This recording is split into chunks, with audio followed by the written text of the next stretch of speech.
என்னோடய ஃபேமிலியில் பார்த்தீங்கன்னா மொத்தம் 4 பேர். நான், தம்பி, எங்கள் அம்மா, அப்பா. மற்றவையில் ஃபேமிலிஸில் ரிலேட்டிவ்ஸ்லாம் இருக்கிறாங்க. மாமா, சித்தப்பா, அத்தை, இது மாதிரி சிஸ்டர், இது மாதிரி நிறைய பேர் ரிலேட்டிவ்ஸ்லாம் இருக்கிறாங்க. இருந்தாலும் கூட பிறந்த அன்பை போல், பெற்றவங்களோட அரவணைப்பை போல் மற்றவங்களோட சொந்தங்கள் இருக்குமான்னு கேட்டால் இந்த காலகட்டத்துக்கு எப்போவுமே இருக்காது. அதே மாதிரி யாரும் சொந்தத்தை நம்பி இல்லாமல், பெற்ற அம்மா அப்பாவோட நிலைமையும் நம்பி இல்லாமல் தன்னை நம்பி இருங்க, தன்னோட உழைப்பை நம்பி இருங்க.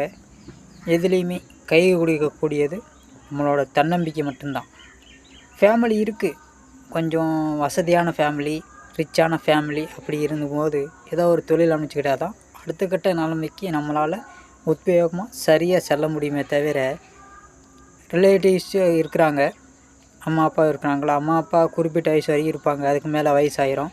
அவங்கள நம்மளோட பார்த்துக்கக்கூடிய, நம்ம கண்ட்ரோல் பண்ணி பார்த்துக்கக்கூடிய நிலைமை போய் அவங்கள நம்ம கண்ட்ரோல் பண்ணி பார்த்துக்கிட்டு ஆரோக்கியமாக இருக்கிறதுக்கும் நல்ல விதமாக பார்த்துக்கிறதுக்கும் சாப்பாடு, துணிமணி இதெல்லாம் நல்லதை கெட்டது பார்க்குறதுக்கு நம்மளால் மட்டும்தான் முடியும். சொந்தங்கள் ஒரு நேரம் பார்க்க தான் செய்வாங்க. இறக்கப்பட்டு 50 100 1 கிலோ ஆப்பிளோ ஆரஞ்சோ இது மாதிரி தான் கொடுப்பாங்க. நம்ம ஃபேமிலியை நம்ம தான் ப்ரொடெக்ஷன் கொடுக்கணும். நம்ம ஃபேமிலியை விட்டுட்டு அடுத்தவங்களோட போகக்கூடாது. தனி கொடுத்துன போனாலும் வாரத்தில் 1 நாளைக்கு 2 நாளைக்கு சேர்ந்து குடும்பத்தோடு உணவு சாப்பிடணும்.